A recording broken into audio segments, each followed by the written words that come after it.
بسم اللہ الرحمن الرحیم۔ خالق کائنات نے اہل ایمان کو خطاب کرتے ہوئے فرمایا، یا ایھا الذین آمنوا ادخلوا فی السلم کافہ، اے ایمان والو اسلام میں مکمل طور پر داخل ہو جاؤ۔ اے اقرار کرنے والو کاملاً عمل کرنے والے بن جاؤ۔ اے مومنو صحیح طور پر مسلمان بن جاؤ۔ اللہ تعالیٰ نے اہل ایمان کو اسلام کے ڈھانچے میں مکمل طور پر اپنے آپ کو ڈھالنے کا فرمایا۔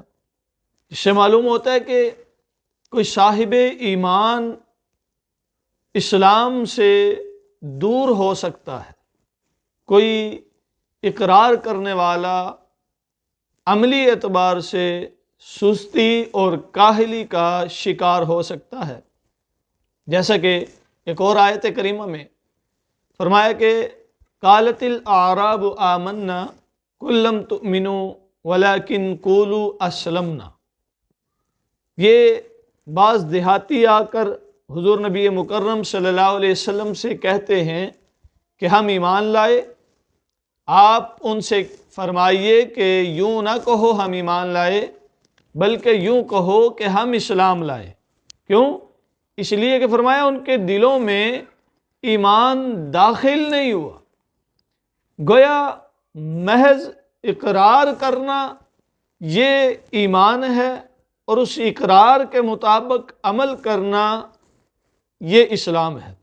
انہوں نے اقرار کیا تھا تو اللہ نے فرمایا ان کے دلوں میں ایمان نہیں ہے، اب یہ عملی طور پر کر کے دکھائیں تو تب مانا جائے گا۔ ایمان اور اسلام یہ دو بظاہر مختلف چیزیں دکھائی دے رہی ہیں کہ زبان سے اقرار کرنا اسے ایمان اور اس کے مطابق عمل کرنا اسے اسلام سے تعبیر کیا گیا ہے۔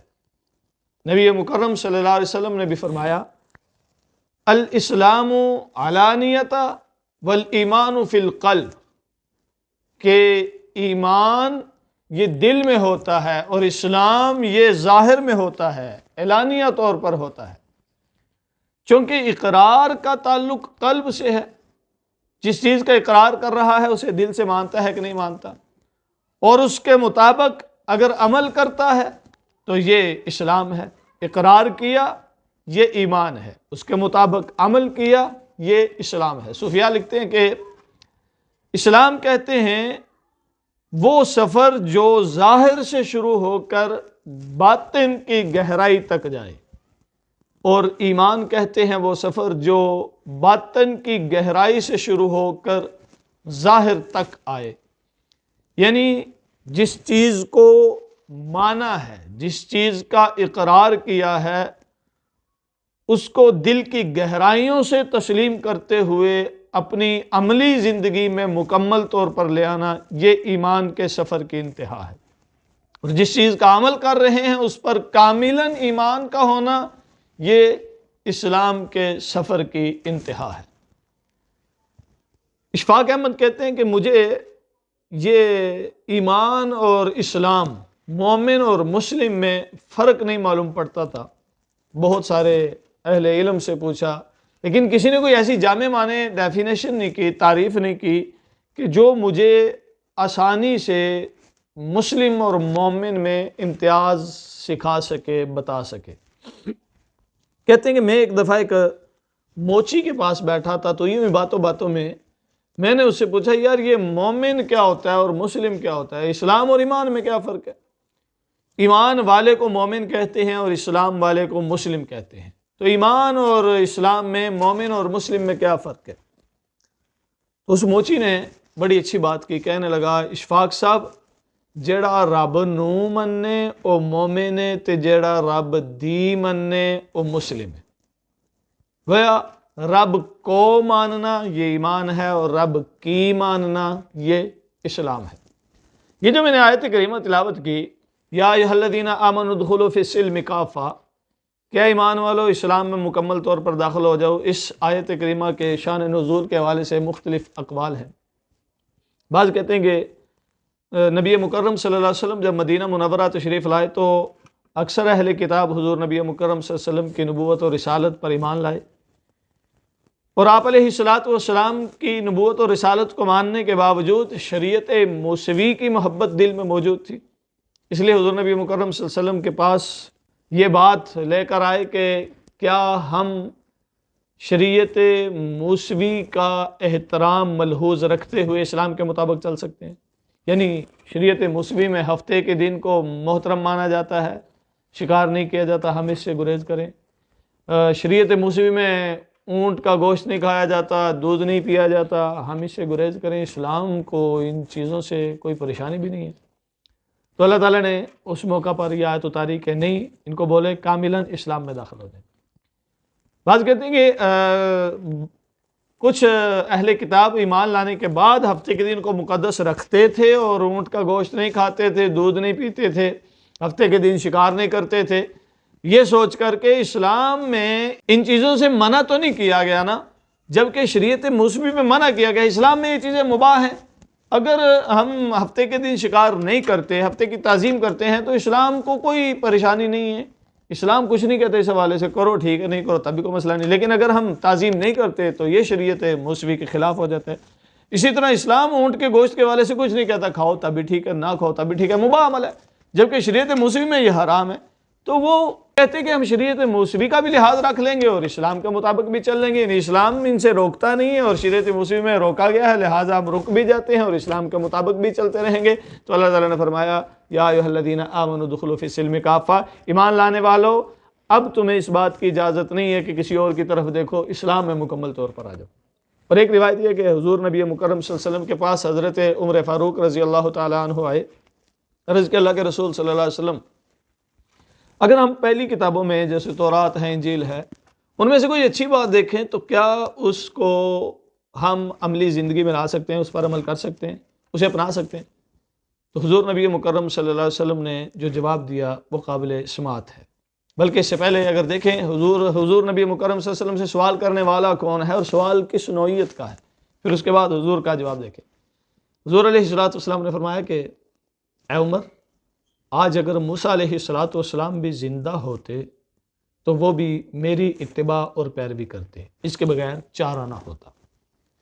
یعنی اس بات کی قطعاً اجازت نہیں ہے کہ اسلام کے آ جانے کے بعد کسی اور دین کی طرف، مذہب کی طرف، کتاب کی طرف دیکھا بھی جائے۔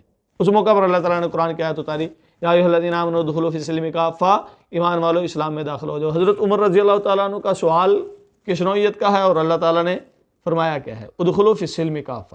گویا کہ اسلام میں ہوتے ہوئے اگر تم کسی اور کی طرف دیکھتے ہو تو اس کا مطلب یہ ہے کہ تم اسلام کو ناقص سمجھ رہے ہو، نامکمل سمجھ رہے ہو۔ حالانکہ اسلام ناقص دین نہیں ہے، اسلام کامل دین ہے، اسلام مکمل دین ہے، اسلام میں کسی چیز کی کمی نہیں ہے۔ اسلام کے ہوتے ہوئے کسی اور میں ہیرو تلاش کرنا، اسلام میں ہوتے ہوئے کسی اور میں آئیڈیل مثال تلاش کرنا، اسلام کے ہوتے ہوئے کسی اور میں بہترین نمونہ تلاش کرنا، یہ اس بات کی علامت ہے یا تو یہ دین مکمل نہیں ہے یا پھر تلاش کرنے والا احساس کمتری کا شکار ہے۔ یہ دین مکمل ہے، کسی صورت بھی اس میں کچھ بھی کمی باقی نہیں رہتی۔ ہاں، یہ سوال کرنے والا، دوسروں میں ہیرو تلاشنے والا، دوسروں میں آئیڈیل شخصیات تلاشنے والا، یہ احساس کمتری کا شکار ہے، اسے اپنے ایمان کی فکر کرنی چاہیے۔ آج ہم لوگ انقلاب کی مثال دیتے ہوئے ایران کا ذکر کرتے ہیں، خمینی کا ذکر کرتے ہیں۔ آج ہم ہیروز کا ذکر کرتے ہوئے ہلاکو خان اور چنگیز خان کا ذکر کرتے ہیں۔ ہم یہ کیوں بھول جاتے ہیں؟ ہمارے پاس زرار بن ازور ہے، ہمارے پاس خالد بن ولید ہے، ہمارے پاس ابو عبیدہ بن جراح جیسی شخصیات ہیں، ہمارے پاس حضرت علی جیسی جھری اور بہادر شخصیات ہیں، ہمارے پاس حضرت فاروق اعظم جیسی انقلابی شخصیات ہیں۔ ہم ان شخصیات کو فراموش کر کے ان کے پاس آ رہے ہیں، اس کا مطلب ہے کہ ہم اپنے دین کے حوالے سے، اپنی تاریخ کے حوالے سے، اپنے اسلاف کے حوالے سے احساس کمتری کا شکار ہیں۔ یہ قطعاً نہیں ہونا چاہیے۔ گاندھی جی سے کسی نے ذکر کیا کہ ہم چاہتے ہیں کہ ہم فلاں شخصیت کا نظام نافذ کریں، تو گاندھی نے کہا تم مسلمان ہوتے ہوئے ان کی مثال دے رہے ہو، حالانکہ تمہارے پاس عمر جیسی شخصیت موجود ہے۔ یہ غیر مسلم سمجھتے ہیں کہ مسلمانوں میں ایسی کامل شخصیات ہیں، لیکن مسلمان اپنے آپ میں احساس کمتری کا شکار کیوں ہے؟ اس دور میں بھی اس چیز کی اجازت نہیں دی گئی کہ تم مسلمان ہو کر کسی اور دین کی طرف دیکھو، کسی اور کتاب کی طرف دیکھو، کسی اور شریعت کی طرف دیکھو۔ آج بھی اس بات کی اجازت نہیں ہے کہ تم مسلمان ہو کر، کلمہ گو ہو کر، صاحب اسلام ہو کر کسی اور دین کی طرف، کسی اور قوم کی طرف، کسی اور مذہب کی طرف دیکھو، یا کسی اور شخصیت کو تلاشو اسلام کو ترک کر کے۔ یہ تمہاری کمزوری ہے، وگرنہ اسلام ایک کامل دین ہے اور تمہارے لیے کامل رہنمائی رکھتا ہے۔ تو یا ایھا الذین آمنوا ادخلوا فی السلم کافہ، فرمایا ایمان والو اسلام میں کاملاً داخل ہو جاؤ، کسی اور کی طرف نہ دیکھو۔ اور اکثر مفسرین کہتے ہیں کہ اس کا ایک عمومی مطلب ہے کہ اے ایمان والو کاملاً مسلمان بن جاؤ، اے ایمان والو کاملاً عمل کرنے والے بن جاؤ، اے ایمان والو کاملاً اللہ تعالیٰ اور نبی مکرم صلی اللہ علیہ وسلم کے طریقوں پر چلنے والے بن جاؤ، اے ایمان والو کاملاً اس کے مطابق زندگی گزارنے والے بن جاؤ جس کا تم اقرار کرتے ہو۔ ہم نے اقرار کیا آمنت باللہ و ملائکتہ و کتبہ و رسلہ والیوم الآخر والقدر خیرہ و شرہ من اللہ تعالی والبعث بعد الموت۔ ہم اقرار کرتے ہیں اللہ ایک ہے، ہم اقرار کرتے ہیں رسول اللہ صلی اللہ علیہ وسلم اللہ کے رسول ہیں، ہم اقرار کرتے ہیں حضور سے پہلے جتنے بھی انبیاء اور رسول آئے اللہ کے بھیجے ہوئے ہیں، ہم اقرار کرتے ہیں اللہ کی کتابیں برحق ہیں، رسول برحق ہیں، ہم اقرار کرتے ہیں فرشتے اللہ کی مخلوق ہیں، اللہ کے مطیع اور فرما بردار ہیں، ہم اقرار کرتے ہیں خیر شر کا مالک وہ ہے، ہم اقرار کرتے ہیں کہ موت آنی ہے، موت کے بعد ایک زندگی ہے، ہم اقرار کرتے ہیں موت کے بعد والی زندگی کے لیے ایک حساب کتاب کا وقت ہے، اس حساب کتاب میں عملوں کی جانچ ہوگی، اچھے عملوں کا اچھا صلہ ملے گا، برے عملوں کی بری سزا ملے گی، سخت سزا ملے گی۔ یہ سب اقرار تو کرتے ہیں، کیا اس اقرار کے مطابق عمل بھی کرتے ہیں؟ خدا کو یکتا اور واحد ماننے کے باوجود کیا خدا کے علاوہ کسی اور کے سامنے جھکنا برا سمجھتے ہیں؟ رسول مکرم صلی اللہ علیہ وسلم کو ہادی عالم ماننے کے باوجود کیا رسول اللہ صلی اللہ علیہ وسلم کی اتباع اور پیروی کرتے ہیں؟ اللہ تعالیٰ تو قرآن مقدس میں فرماتے ہیں ما آتاکم الرسول فخذوہ وما نہاکم عنہ فانتہوا، کہ جو تمہیں رسول دے وہ لے لو، جس سے رسول روکے رک جاؤ۔ اللہ فرماتے ہیں اطیعوا اللہ واطیعوا الرسول، اللہ اور اس کے رسول کی اتباع اور پیروی کرو۔ اللہ تعالیٰ فرماتے ہیں قل ان کنتم تحبون اللہ فاتبعونی یحببکم اللہ ویغفر لکم ذنوبکم۔ تو کیا ہم رسول مکرم صلی اللہ علیہ وسلم کی اتباع اور پیروی کر رہے ہیں؟ کیا ان کے بتائے ہوئے طریقوں کے مطابق زندگی گزارتے ہیں؟ کیا ان کے دیے ہوئے دروس کو اپناتے ہیں؟ ان کی تعلیمات کو فالو کرتے ہیں؟ حالانکہ اللہ کے رسول صلی اللہ علیہ وسلم نے فرمایا کہ تم میں سے کوئی بھی اس وقت تک مومن نہیں ہو سکتا جب تک کہ وہ اپنی خواہشات کو ان تعلیمات کے تابع نہ کر لے جو میں لے کر آیا ہوں۔ کیا ہم جن چیزوں کا اقرار کرتے ہیں ان کے مطابق عمل کر رہے ہیں؟ کیا ہم نے مرنے کے اقرار کرنے کے باوجود مرنے کی فکر کی؟ کیا ہم نے مرنے کے بعد والی زندگی کو ماننے کے باوجود اس زندگی کے حوالے سے تیاری کی؟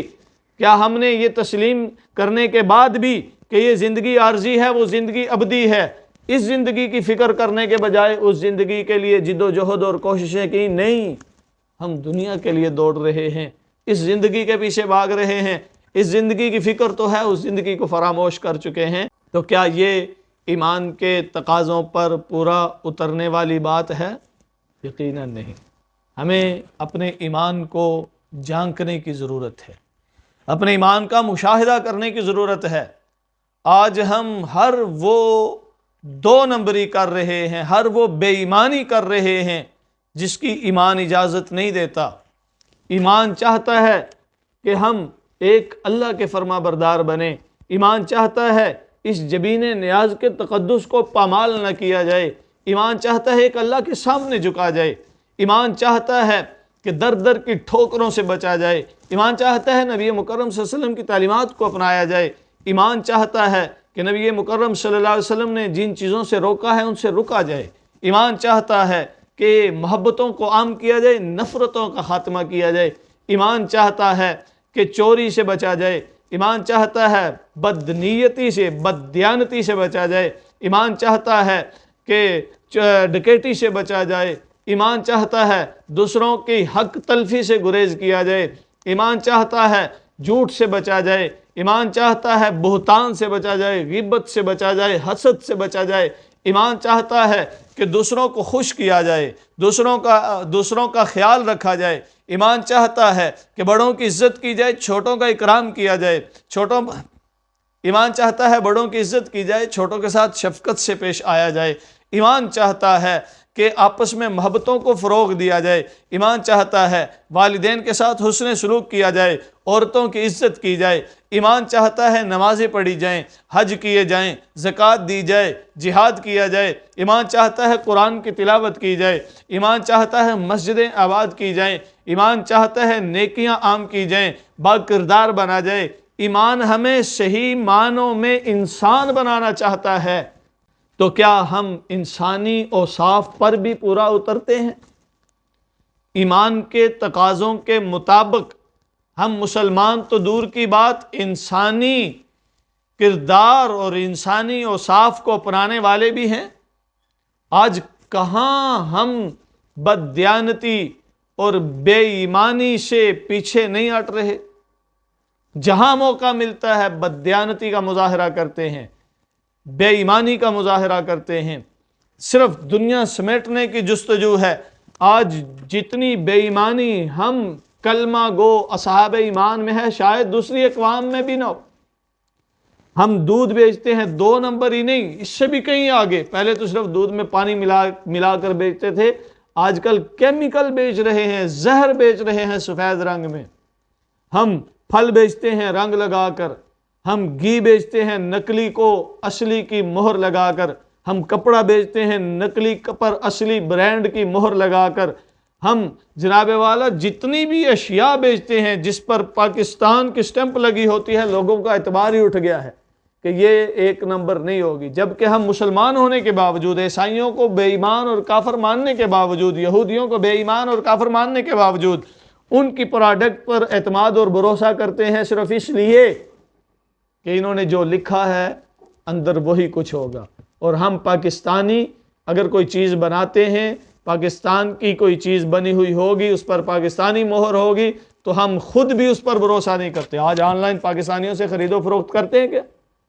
میں نے جتنوں سے بھی آج تک سوائے اپنے 1 یا 2 جاننے والوں کے علاوہ آن لائن چیز منگوائی ہے، 2 نمبر ملی، دھوکہ ہے، فراڈ ہے۔ وہ 4000 کی شرٹ دکھاتے ہیں، جو تصویر دکھاتے ہیں، جب وہ گھر میں موصول ہوتی ہے تو وہ لنڈے کی 50 روپے والی شرٹ سے بھی بدترین ہوتی ہے۔ یہ بے ایمانی کیوں ہے؟ ہر جگہ پر بے ایمانی، ہر جگہ پر فراڈ، ہر جگہ پر دھوکہ، ہر جگہ پر لوٹ مار۔ تو پھر ہم کیسے کامیاب ہو سکتے ہیں؟ ہم اصحاب ایمان تو ہیں لیکن اصحاب اسلام نہیں ہیں، ایمان کے تقاضوں کے مطابق چلنے والے نہیں ہیں، ہم فرما بردار نہیں ہیں، اللہ اور اس کے رسول کی اطاعت نہیں کر رہے، ہم مسلمان نہیں بنے۔ ابھی مسلمان بننے کی ضرورت ہے۔ یہی تو اللہ فرماتے ہیں یا ایھا الذین آمنوا ادخلوا فی السلم کافہ، یہ میرے لیے، یہ آپ سب کے لیے۔ اے ایمان والو، اسلام میں مکمل طور پر آ جاؤ، اسلامی لبادہ اوڑھ لو، اسلامی سانچے میں ڈال جاؤ، با کردار ہو جاؤ، صحیح مسلمان بن جاؤ، صحیح انسان بن جاؤ۔ اگر ایک صاحب ایمان ہو کر، یاد رکھنا، ایمان اور اسلام، اس میں بنیاد اگرچہ ایمان ہے، اساس اگرچہ ایمان ہے، لیکن اس ایمان کو اسلام سنوارتا ہے، اس ایمان کو اسلام بڑھاتا ہے، اس ایمان کو اسلام سجاتا ہے۔ ایمان کے بغیر اسلام کی اطاعت اور فرما برداری کی ویلیو 0 ہے، لیکن ایمان کے ساتھ اگر اسلام نہیں تو اس ایمان کی بھی وقت نہیں ہے، اس کی حیثیت نہیں ہے، ایک اساس ہی رہے گی۔